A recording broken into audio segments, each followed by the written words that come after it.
Why do you think the role of habit formation is so important in creating happiness? And how do you achieve the self-discipline to work on those habits?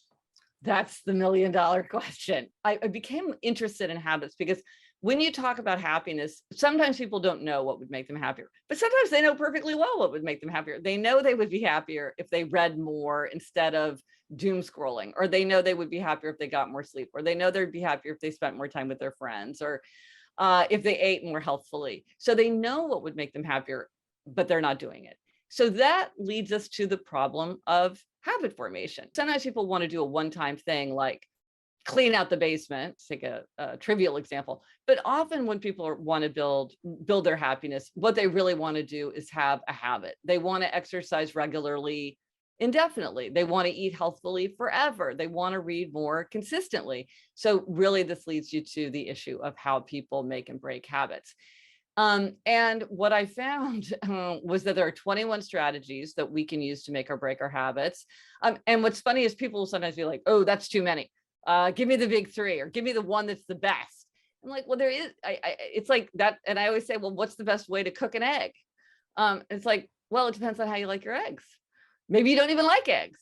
And it's like, what's the best way to change a habit? I'm like, well, it just depends on you, because some of these strategies work really well for some people, but are actually counterproductive for other people. Some of them are available to us at some times in our lives, but not at other times in our lives. Some are pretty universal and work for just about everybody. And so you really have to understand yourself and what works for you, and kind of think about all your options, because it's good that there's so many to try, because that means that for all of us, we have a big bunch that we can apply. But what I did find was that it's very important to choose the strategies that work for you, because some of these strategies really do not work for other people. And if you pick the wrong strategy, you're sort of setting yourself up not to succeed, not because there's anything wrong with you, not because you don't have willpower, not because you're lazy, not because you're not a real grown-up, but because you're setting yourself up in a way that's not right for you.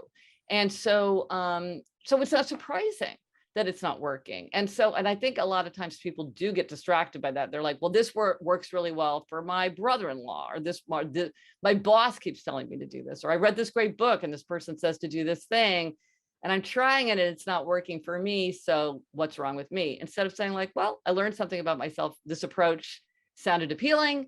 It's not working for me. Now I need to move on to something else. There's a lot of ways to achieve our aims. We just have to figure out what's right for us.